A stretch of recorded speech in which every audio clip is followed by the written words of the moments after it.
Բարև ձեզ, Ստեփան Գրիգորյան YouTube-յան ալիքի մասնակիցներ։ Այսօր նոյեմբերի 30-ն է։ Մենք շարունակում ենք մեր աշխատանքը։ Այսօր ինչ եմ ես ձեզ առաջարկում։ Այո, նորություններ շատ կան, աշխարհում զարգացումներից Հայաստանի շուրջ, բայց ես այսօր առաջարկում եմ, որ մենք ձեզ հետ Ստեփան Գրիգորյան YouTube-յան ալիքի մասնակիցների հետ մենք ուսումնասիրենք այն վիճակը, որում մենք այսօր գտնվում ենք։ Հայաստան որպես պետություն ինչ վիճակում է գտնվում։ Քանի որ դուք հաճախ մոտենալով ինձ, տեսնելով ինձ փողոցներում, ինչ որ հանդիպումներում, ինչ որ կոնֆերանսներում, արտասահմանում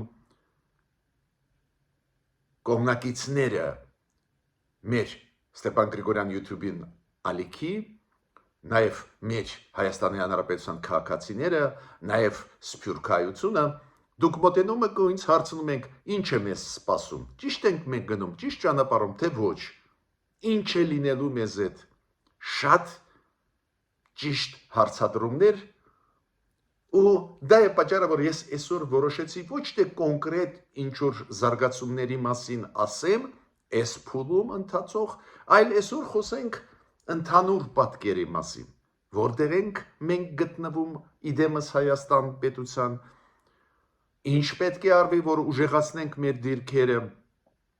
ինչ ենք անում, ինչ չենք հասցնում անել։ Նայեք, այս հարցերին ես կփորձեմ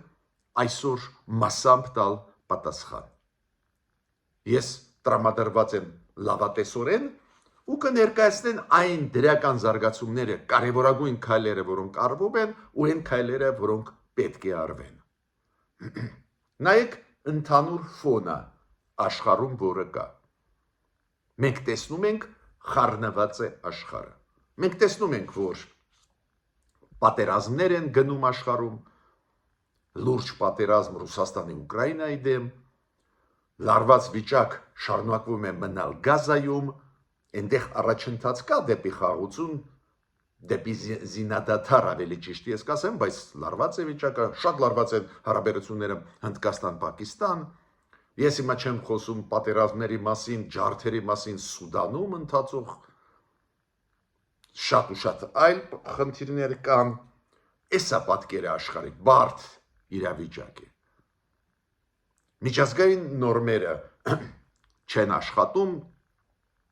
կամ ընդհանրապես կամ մասամբ են աշխատում, դա նշանակում է, որ այն աշխարհակարգը, որը ձևավորվեց երկրորդ համաշխարհային պատերազմից հետո ու առաջերտին իդեմս ՄԱԿ-ի անվտանգության խորհրդի, հիմա կաղում է, չի հասցնում արձագանքել բոլոր մարտահրավերներին։ Մենք տեսնում ենք, ոնց պետությունները խլում են տարածքներ այլ պետություններից, խախտելով ՄԱԿ-ի կանոնադրությունը, ՄԱԿ-ի խաղի կանոնները, ակնհայտ է պետք է լինի բարեփոխում ՄԱԿ-ի, շատերը դրա մասին խոսում են։ Մենք տեսնում ենք Միացյալ Նահանգների քաղաքականության փոփոխությունը, Տրամպի Միացյալ Նահանգները էականորեն տարբերվում է Բայդենի Միացյալ Նահանգներից, բավական լարված հարաբերություններ Եվրամիություն-Ռուսաստան, Միացյալ Նահանգներ-Ռուսաստան, սանկցիոն քաղաքականություն, նույն սանկցիոն կոշտ քաղաքականություն վարվում է Եվրամիության Միացյալ Նահանգների կողմից Իրանի դեմ, լարված հարաբերություններ Չինաստան, Միացյալ Նահանգներ, այս ձևի աշխարհում մենք այսօր ապրում ենք։ Միշտ եղել են պրոբլեմներ, բայց հիմա ավելացան պրոբլեմները եւ քանակը պատերազմնական գործողությունների տարբեր տարածաշրջանում աճել են եւ մասշտաբը այդ պատերազմների եւ մենք տեսնում ենք, որ արևմուտքը իդեմս Միացյալ Նահանգների եւ Եվրամիության, եվրոպական երկրների ակնհայտ միասնական այդ կամ չի ինչքան եղել է, դա էլ շատ ու շատ պրոբլեմներ է առաջացնում աշխարհում։ Գիտեք, մի բան է, երբ որ միասնական կոշտ արևմուտք մենք տեսնում ենք, ժողովրդավարությունը առաջ բրդող, խաղեկանոնները նաև թելադրող, արևմուտք, որը բերում էր կայունություն, զարգացում, հիմա կան պրոբլեմներ։ Միացյալ Նահանգները չեն համարում ճիշտ ապահովել Եվրոմիության պաշտպանությունը։ Իրանք պատրաստ են համագործակցել, բայց որպես ուժեղ դաշնակից չեն ուզում լինել։ Փոխվեց աշխարհը, այդ բաղադրիչներ իր հետևանքները թողնում են այն զարգացումներում, որոնք կան աշխարհում։ Առևտրային պատերազմները, որոնք սկսեց Դոնալդ Տրամպը եւ Եվրոմիության նկատմամբ, Չինաստանի, Ռուսաստանի, այլ աշխարհի խաղացողների նկատմամբ, դա էլ ցնցում է համաշխարհային առևտուրը, տնտեսությունը։ Ուրեմն բարդ է վիճակը, այդ ընդհանուր պատկերը բավական խճճված է, բավական բարդ է, ու այս բարդ պատկերում մենք պետք է մեր տեղը գտնենք։ Թուրքիայի քաղաքականությունը, Ռուսաստանի բավական բարդ են ոչ միայն Հարավային Կովկասի նկատմամբ, նաև Սիրիայում, նաև Ուկրաինայում, մենք այդ ամեն ինչը տեսնում ենք, ու այս ալեկոծվող աշխարհում մենք ապրում ենք։ Ու պետք է այս ալեկոծվող աշխարհում կարողանանք, ժողովրդի լեզվով ասեմ, տակից դուրս գալ, կարողանանք մանևրել։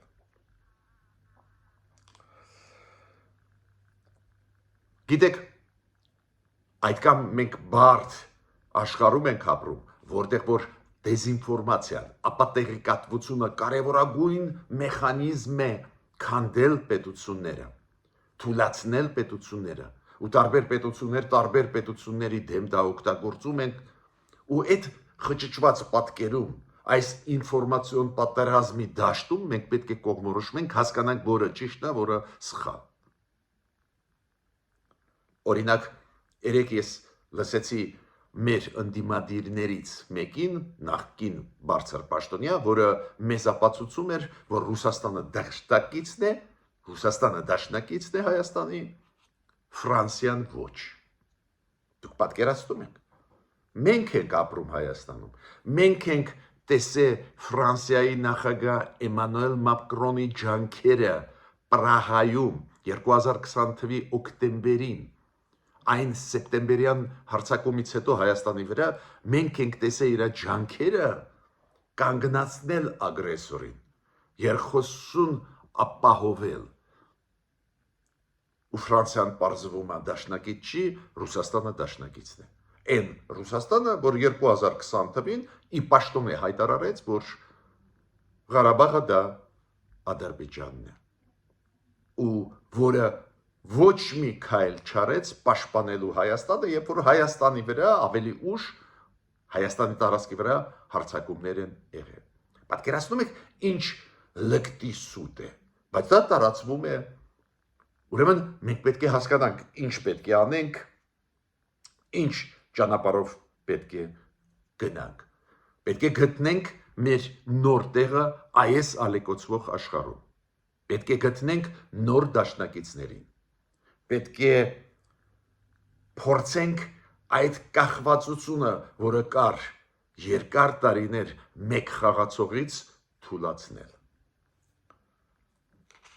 Պատկերացնում եք, Միացյալ Նահանգներ ամենահզոր երկիր աշխարհի, եւ տնտեսապես, եւ ռազմականապես,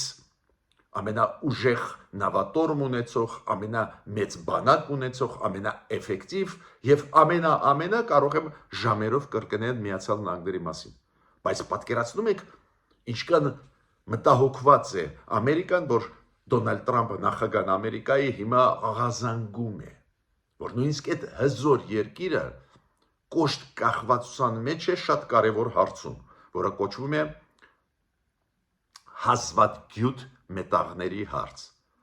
Հազվադգյուտ մետաղները մեծ դեր են խաղում զարգացած երկրների ել ավելի ուժեղ զարգացմանը, տեխնոլոգիաների համար շատ պետք են այդ հազվադգյուտ մետաղներ, այդ բոլորս գիտենք, բայց պարզվեց, որ 70%-ը պահանջարկի Միացյալ Նահանգների ապահովում է Չինաստանը։ Պատկերացնում եք ինչ կախվածություն մրցակցից։ Այո, Միացյալ Նահանգները, Չինաստանը նաև առևտրի ոլորտում, նաև տնտեսական ոլորտում, այլ ոլորտներում բավական ծանր մրցակցության մեջ են։ Ու այս ձևի կախվածություն նույնիսկ Ամերիկայի պես պետությունները ունեն, բայց այդ պետությունները փորձում են այդ կախվածությունից ազատվել կամ թուլացնել։ Ու Դոնալդ Տրամփի հիմա կարևորագույն քաղաքականությունը հենց այլ պետություններից նաև ստանալ հազվադգյուտ մետաղներ։ Ուրեմն մենք էլ ըստ զարգացումների պետք է սովորենք մանևրել, սովորենք գտնել իրոք իսկական դաշնակիցներին, սովորենք ավելի ակտիվ աշխատել, ու ես հիմա ուզում եմ ձեզ բերել այն կարևորագույն քայլերը, որոնք արված են ու որոնք համարում են միանշանակ դրական, որոնք օգնում են այսօր մեզ, քանի որ սփյուռքայությունում իրոք չունեն ինֆորմացիա կամ քիչ է ինֆորմացիան, քանի որ ապատեղեկատվությունը ուժեղագույնս տարածվում է նաև սփյուռքայության մեջ, թուլացնելու հայությունը, որ ինչ քայլեր արվում են, որոնք իրոք թույլ են տալիս մեզ այսօր գոյատևել, այսօր զարգացնել մեր պետությունը, ուժեղացնել։ Ու հետո կասում եմ, էլ ինչ քայլեր պետք է արվեն, որ մենք էլ ավելի ուժեղ զարգանանք։ Օրինակ, շատ կարևոր առավելությունը Հայաստանի շատ ու շատ երկրների համեմատ լեգիտիմությունը իշխանության։ Մենք կարող ենք իշխանություններին ուղարկել մեսիջներ, փորձել աջակցել, փորձել քննադատել, չհամաձայնվել, համաձայնվել, բայց մեկ բան անչափ կարևոր է ժամանակակից աշխարհում։ Լեգիտիմությունը։ Մեր իշխանության լեգիտիմությունը դա երաշխիք է, որ մենք կայունությունը պահպանենք։ Նայեք այն ուժերը, որոնք ուզում են մեզ տանել դեպի Ռուսաստան, ինչ են անում Հայաստանի ներսում։ Ամեն ինչ անում են ապակայունացնելու համար։ Ինչն է պահում Հայաստանը կայուն, լեգիտիմությունը իշխանությունը։ Դա կարևորագույն բաղադրիչն է։ Ու վաղ շաբաթի ընտրությունները ցույց տվեցին, որ մեզ մոտ ընտրական համակարգը աշխատում է ու լեգիտիմության աստիճանը իշխանությունների բավական բարձր է։ Դա չի նշանակում, որ ինչ որ ժամանակ հետո այլ ուժեր չեն կարող գալ իշխանության, ինչի մասին է խոսքը։ Բայց ամեն պահ շատ կարևոր է, որ գործող իշխանությունը լինի լեգիտիմ, ընտրված ժողովրդի կողմից։ Դա ապահովում է կայունություն ու դա երաշխիք է, որ շանս կա, որ մենք զարգանանք։ Պարզը ազատությունների աստիճանը, նաև տնտեսական ազատությունների աստիճանը, նաև առևտրի ոլորտի ազատությունների աստիճանը, նաև քաղաքական ազատությունների աստիճանը, պարզ է, օգնում է զարգացման երկրի։ Դուք նկատել եք, որ վերջի ժամանակներս մի շարք ոլորտներում ակտիվ զարգացում է Հայաստանում գնում, օրինակ նույն туриզմի ոլորտում։ 7 տարի առաջ մենք երազում էինք հասնել 1 միլիոն տուրիստի, որ 1 միլիոն տուրիստ տարեկան կտրվածքով գա Հայաստան։ Վերջի 3 տարիա այդ թիվը մոտ է կամ անցնում է 3 միլիոնի։ Ակնհայտ է զարգացումը 4-5 անգամ туриզմը աճեց, туриզմի այդ ինֆրաստրուկտուրան շատ արագ զարգանում է, դա ապահովում է զարգացումը երկրի, դա բերում է գումար, շրջանառություն գումարի, բոլորը գիտեն, շատ երկրներ կան, որ իրենց բյուջեն, նույն եվրոպական երկրներից, իրենց բյուջեն 1/3-ը ձևավորվում է туриզմից, նույն Կիպրոսում, նույն Հունաստանում եւ այլ երկրների։ Ուրեմն ստեղ ներուժը մեծ է ու զարգացում գնում է։ Մարդիկ գալիս են, հիանում են մեր ռեստորաններով, հյուրանոցներով, կաֆեներով, այդ մթնոլորտը, որը կա туриզմի հետ կապված շրջաններում, մեր կոթողները, մեր եկեղեցիները, ու այդ զարգանում է ակտիվ հենց այս իշխանությունների օրոք։ Էներգետիկայի ոլորտում ակնհայտ այլընտրանքներ առաջանում են, նույն արևային էներգետիկայի ոլորտում։ Ուրեմն 7 տարի առաջ արևային էներգետիկայի լուման մեր էներգետիկայի մեջ, մեր էլեկտրականության մեջ 1 թե 2% էր։ Այսօր դա 15%-ից մեծ է։ Ինչ է դա նշանակում, որ Իշխանությունը հասկացավ, որ պետք է ամեն շարվի, որ արևային էներգետիկան զարգանա, որ մենք գազից այդքան ուժեղ կախվածություն չունենանք։ Հիմա ես չեմ ասում, ինչքան բուրըն զարգանում է բարձր տեխնոլոգիաների IT ոլորտը։ Հիմա ամերիկացիներից սկսվում են ծրագրեր, սկսվեցին, բայց թափը պետք է առնեն արհեստական բանականության։ Բայց IT ոլորտում վաղուց է մենք ակտիվ աշխատում ենք։ Ինչու ես այդ օրինակները դրական բերում եմ, որ մարդիկ չմտածեն, որ այդքան հեշտ էր, էլի ավտոմատ եկան ու զարգանում էին։ Քանի որ ազատությունները տնտեսական ոլորտում, այլ տիպի ազատություններ բերեցին նրան։ Տուրիզմի զարգացման, այդ ինչի նախկինում չէին զարգացնում տուրիզմը, ինչ է այդ եկեղեցիները չկային Հայաստանում, այդ սիրուն վայրերը չկային մեր շրջանների, հիմա էլ կան, նախկինում էլ կային։ Մյուս կարևորագույն ոլորտը սկսվեց դիվերսիֆիկացիան։ Դիվերսիֆիկացիան, օրինակ ռազմական ոլորտում։ Եթե 4-5 տարի առաջ մեր կապը ռազմական ոլորտում Ռուսաստանի հետ գրեթե 100%-անոց էր, հիմա դիվերսիֆիկացիա է։ Հիմա մի շարք երկրների հետ գնում է ռազմատեխնիկական համագործակցություն։ Ու մասը Ռուսաստանի այդ ամբողջ process-ում 5% է։ То есть դիվերսիֆիկացիան ակնհայտ է։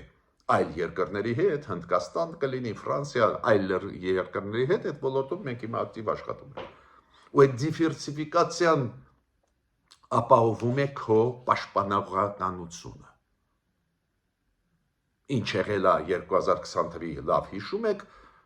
կապվածությունը մեկ խաղացողի հետ բերեց նրան, որ մենք չկարողացանք պաշտպանվել։ Այդ մեկ խաղացողը ամեն ինչ արեց, որ այն զենքը, որը ինքը մեր վրա ծախեց, միջ այդ չաշխատի։ Այդ գոնե բոլորդ գիտեք, չէ՞։ Ուրեմն շատ լավ էր, որ այդ դիվերսիֆիկացիան սկսվեց եւ էներգետիկայի ոլորտում, եւ ռազմատեխնիկական ոլորտում։ Էլ ավելի կարևոր, որ այս կառավարությունը Հայաստանի վերջի 4 տարիում սկսեց արտաքին քաղաքականության ոլորտում դիվերսիֆիկացիա։ Մենք ձեզ այդ 5 տարի առաջ կարող էինք երազել, որ Միացյալ Նահանգների հետ կստորագրենք ռազմավարական նշանակություն պայմանագիր։ Եվ Ջո Բայդենի հետ, եւ հիմա Դոնալդ Տրամփի հետ Վաշինգտոնում օգոստոսի 8-ին։ Մենք երազում ենք, որ Չինաստանի հետ կստորագրենք ռազմավարական նշանակություն ունեցող փաստաթուղթ։ Երազում ենք, որ Եվրոմիության հետ կանենք այդքան լուրջ ծրագրեր, որ վախում ես խոսել դրա մասին։ Մենք Եվրոմիության հետ հիմա ոչ միայն տնտեսական ոլորտում, վիզաների լիբերալիզացիայի ոլորտում, մշակույթի ոլորտում աշխատում ենք, նաև այն ոլորտները, որոնք կոչվում են ուժային ոլորտներ, անվտանգության ոլորտներ։ Շատ լավ է։ Միաժամանակ խորացնում ենք հարաբերությունները Վրաստանի, Իրանի հետ։ Ինչ եմ ուզում ասել։ Այս քայլերը պետք է իմանա մեր հասարակությունը, որ արված են, արվում են։ Հիշում եք մեր քվեարկությունները միջազգային ատյաններում, Եվրոխորհուրդ լինի, որտեղ մենք անդամ ենք, Մագդա լինի, որտեղ մենք անդամ ենք, ԵՀԿ կլինի, որտեղ մենք անդամ ենք, խայտարակ քվեարկությունների մասնակցում ենք մենք։ Անընդհատ քվեարկում ենք, ոնց էր ուզում Ռուսաստանը։ Նույնիսկ այդպես տարածվեց կարծիք, որ այս ձևի երկիր գրեթե չկա, ուղղակի այդ ձայնը տալիս են Ռուսաստանին հայերը։ Հիմա մենք տեսնում ենք բավական բազմազան հետաքրքիր քվեարկություններ Հայաստանի տարբեր միջազգային կառույցներում։ Օրինակ ՄԱԿ-ում մեր քվեարկությունները Պաղեստինի հետ կապված, մեր քվեարկությունները Վրաստանի, Ուկրաինայի հետ կապված ցույց են տալիս, որ դու դառնում ես գործոն աշխարհում։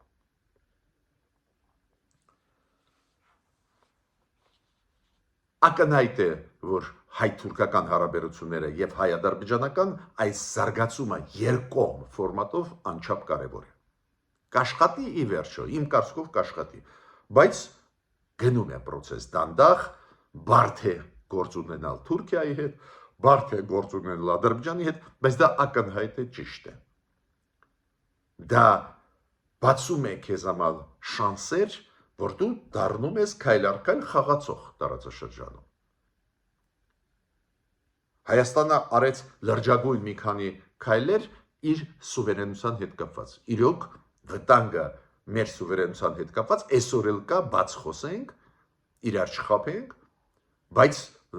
լավացավ վիճակը, այդքան անհույս չէր, որը կար, ասենք 4 տարի առաջ։ Դիտորդները Եվրոմիության գտնվող Հայաստանում, Թրամփի ուղի ծրագիրը, ի վերջո բոլոր այդ քայլերը միտված են պաշտպանել մեր սուվերենությունը, օրինակ մեր սահմաններին պաշտպանություն, մեր հարավի սուվերենությունը։ Նույն սահմանապանների մեր զարգացումը այդ ինստիտուտի, նույն Զվարթնոց օդանավակայանում, որ միայն մեր սահմանապաններ են, այլ երկրի սահմանապահ այլևս չկա, նույն անցակետում Իրանի հետ եւ Թուրքիայի անցակետներում, որ միայն հայ սահմանապահներն են կանգնած, դա էլ սուվերենության ուժեղացման գործոններ են շատ կարևոր։ Ուրեմն ես այս դրականը ինչու ներկայացնում են, որ մենք բոլորս հասկանանք, որ անհույս չի վիճակը, միտումնավոր տարածվում են լուրեր, մտահոգող, ապոկալիպտիկ սցենարներ, այո, վտանգներ կան, այսօրվա աշխարհում վտանգները կան, ինչի մասին է խոսքը, ու կլինեն, բայց զարգացում կա, թե չէ, զարգացում կա, ու ես տեսեք գլխավոր հարցերից հիմա խոսացի, որոնք ցույց է տալիս, որ Հայաստանը զարգանում է։ Բոլոր հարցերի մասին ժամանակ չենք ունենա խոսալու, բայց այդ շատ կարևոր բանալինային հարցերից նոր ձեզ ներկայացրեցի այդ դրական զարգացումների մեջ։ Քանի որ միտումնավոր խուճապ են տարածում մեր հասարակության մեջ, սփյուռքայության մեջ, որ իբր անհույս է, իբր միայն սխալներ են անում, դավաճան, չգիտեմ ինչ, բայց կան հարցեր, որ անպայման պետք է ուժեղացնենք։ Օրինակ,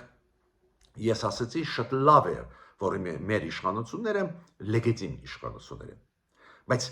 եկեք անկեղծ խոսենք, մեզ շատ է պետք, որ բազմակուսակցությունը իսկական զարգանա, ոչ թե շատ կուսակցություններ ունենալ, այդ տարբեր բաներ են, այլ որակը քաղաքական էլիտայի աճի, որ մեր ազգային ժողովը այդպես պատկեր չունենա նախկիններ այսօրվա իշխանություն, նաև ավելի հարուստ պատկեր քաղաքական, ստեղ պետք է աշխատենք, պետք է աշխատի նաև իշխանությունը։ Ես հասկանում եմ այսօր այլ դարդեր լիքը կան իշխանության մոտ, բայց դրա մասին պետք է մտածի նաև պետական ինստիտուտները, ստեղ ոչ միայն ակտիվությունը, փոքր մեծ քաղաքական գործիչների, քաղաքական ուժերի։ Մյուս խնդիրը, որը մենք պետք է լուծենք, անպայման ի վերջո պետք է լուծենք հարցերը ու դուրս գանք հապկից եւ ԵԱՏՄ-ից։ ԵԱՏՄ-ի կախվածությունը շատ մեծ է, դուք գիտեք, մեր շուկան դա Ռուսաստանն է, չգիտեմ, 60-50%-ով պարզ է քայլ առ քայլ պետք է դիվերսիֆիկացնենք, նոր շուկաներ գտնենք, ինչը արվում է հիմա։ Ես մի օրինակ ձեզ բերեմ, նույն Ղազախստանի հետ մեր առևտուրը մի քանի միլիոն դոլար էր, հիմա աճեց ու հասավ 70 թե ինչքան միլիոն դոլարի։ Ուզբեկստանի հետ ես նույնիսկ չգիտեմ, ունեինք մեր առևտուր թե ոչ, հիմա առևտուրը հասավ 25 միլիոն դոլարի։ Կարծես թե այդքան մեծ թվեր չեն, բայց փոքր երկրների համար այս ձևի դինամիկան դրական է։ Շուկաները բացվում են Եվրոպայում մեզ համար, մեր ձկան այդ ոլորտում, արդյունաբերության հետ կապված ձկան հետ մեր շուկաները Եվրոպայում նաև առանձին ոլորտներում բացվում են, քանի որ ապրանքը առանձին ոլորտներում Հայաստանում նաև սննդամթերքը համապատասխանում են Եվրոպայի ստանդարտներին։ Ուրեմն քայլ առ քայլ դա արվում է ու պետք է շարունակել, բայց ի վերջո պետք է դուրս գանք ես եւ ԵԱՏՄ-ից եւ հապկից, քանի որ այնտեղ խաղի կանոնները ոչ մի կապ չունեն Հայաստանի անվտանգության հետ, Հայաստանի ապագայի հետ։ Պարզ է, որ ի վերջո այս անցուդարձներից հետո այդ խուճուճ վիճակից միջազգային հարաբերություններում ի վերջո կանցնի ու մենք պետք է օգտվենք ու ֆիքսենք մեր ապագան։ Այդ ապագան պետք է ֆիքսենք, կապենք հզոր կազմակերպությունների հետ եւ պետությունների հետ։ Ու պարզ է դա Եվրոմիությունն է առաջին հերթին եւ Միացյալ Նահանգները։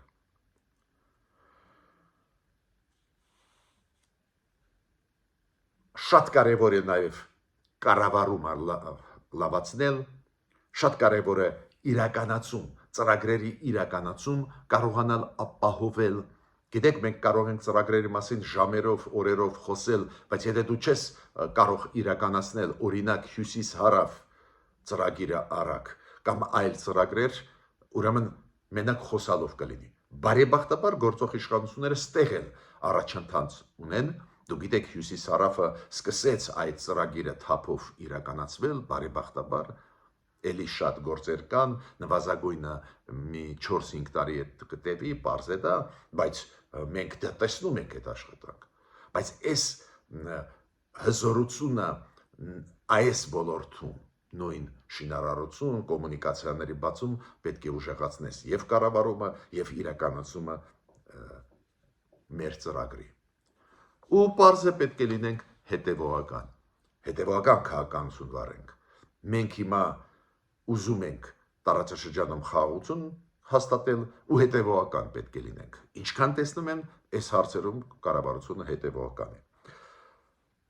Պարզ է մենք էլի շատ ու շատ խնդիրներ ունենք, այդ խնդիրների մասին կարող ենք խոսել, օրինակ կառավարություն եկեղեցի հարաբերություններ, դու գիտեք այսօր Սուրբ Սարգիս եկեղեցում պատարագին մասնակցեց վարչապետը իր թիմով, դու գիտեք, որ եկեղեցու հետ բավական լարված են հարաբերությունները, ավելի ճիշտ լարված է հարաբերությունները Նիկոլ Փաշինյան Գարեգին II կաթողիկոս, բայց ես տեսնում եմ, որ եկեղեցին ոչ մի նպատակ չունի ռեֆորմացիայի ենթարկվել, մեր եկեղեցականները գերակշռող մասը հայրենասեր են, սկզբունքային մարդիկ, հավատացյալ, բայց գիտեք, երբ որ այդ վերնախավը պատրաստ չի ռեֆորմների, դա լուրջ խնդիր է։ Ես մի օրինակ բերեմ, որը ցույց է տալիս ինչքան ծանր է վիճակը։ Այս հակադրությունը Նիկոլ Փաշինյան Գարեգին II վաղուց է սկսված է, բավական ծանր լարված վիճակ է, բոլորս մտահոգված ենք։ Կարծես թե կաթողիկոսը պետք է ավելի ճկուն լինի այդ process-ի նկատմամբ։ Ես բացատրեմ ինչի մասին է խոսքը։ Երբ որ archiepiskop Արշակի նկատմամբ ինչ որ հրապարակվեցին ինչ որ տեսանյութեր, մեծ աղմուկ էր այդ մի քանի օր առաջ, ու եպիսկոպոսները մի մասը պահանջեցին, որ իրան հեռացնեն այս պաշտոնից, որը հիմա ինքը բարձր պաշտոն ունի Մայր Աթոր եկեղեցում։ Այո, բարձր պաշտոն կանցելարիայի ղեկավար։ Կարծես թե կարելի է, չէ, ժամանակավորապես հեռացնել իրան, որ էլ ավելի շատ դժգոհություն ներսում չլինի, բայց դուք գիտեք, առաջի արձագանքը Գարեգին II-ի բացասական էր։ Դա բերեց նրան, որ 10-ից ավել եպիսկոպոսները հայտարարություն արեցին, դժգոհ էին, հետո հանդիպեցին Նիկոլ Փաշինյանի հետ, նոր երեք Գարեգին II-ը ժամանակավորապես այդ պաշտոնից հեռացրեց arczepiskopos Արշակ, եթե ես ճիշտ եմ հիշում։ Միտքս ինչու՞մ է։ Նույնիսկ այդ հասարակ քայլը ունակ չեն մարդիկ անել։ Ուրեմն բարեփոխումները նաև եկեղեցում մեզ շատ կարևոր են։ Միտքս ինչու՞մ է կայանում։ Նրանում է կայանում, որ բարձ զարգացումներ են գնում, ու այդ բարձ զարգացումների շրջանակներում մենք պետք է կարողանանք ճիշտ կողմնորոշվել։ Շատ ու շատ քայլեր արված Հայաստանի կողմից, իմ կարծիքով շատ հաջող են, բայց ելի անելիքներ կան, ակնհայտ է, ու ավարտելով իմ ելույթը խնդրում եմ ձեզ բաժանորդագրվել, կիսվել, լայքել, քանի որ իրոք այդ աշխատանքը մեր անչափ կարևոր է։ Ես այսօր ձեզ տվեցի ընդհանուր պատկերը զարգացումների աշխարհում, գլխավոր կետերը նշեցի, շատ ու շատ այլ կետեր կան մեզ վերաբերող, նշեցի այն դրականը, որը ակնհայտ երևացող է ու կան դրական զարգացումներ, ու նշեցի նաև հարցեր, որոնք առանքում պետք է լուծել մեզ ճանապարհին, ու անընդհատ հարցեր կլինեն։ միք մտածի, որ ինչ որ բայից հետո բոլոր հարցերը կլուծենք, քանի որ ալեկոծվող է աշխարհը, դա մեզանից կախված չի։ Ու այդ ալեկոծվող աշխարհին մեջ մենք պետք է ճկուն լինենք, հասցնենք արագ կողմորոշվել։ Բացի դրանից, ի վերջո պետք է ընտրենք ում հետ ենք մենք։ Պարզ է դա Եվրոմիությունն է, Միացյալ Նահանգները, բայց ինչքան կարելի է շուտ պետք է վերջնականորեն կողմորոշվել։ Ինչու՞։ Քանի որ հարցակումը մեզ վրա բացառվում է, եթե մենք լուրջ համակարգերի հետ իրոք աշխատենք։ Ոչ ոքու համար մենք սպառնալիք չենք, բայց մեզ վրա ցանկություն չի լինի հարցակվել, եթե մենք լուրջ համակարգերի հետ աշխատենք։ Ես ավարտեցի իմ ելույթը, մինչ նոր հանդիպումներ։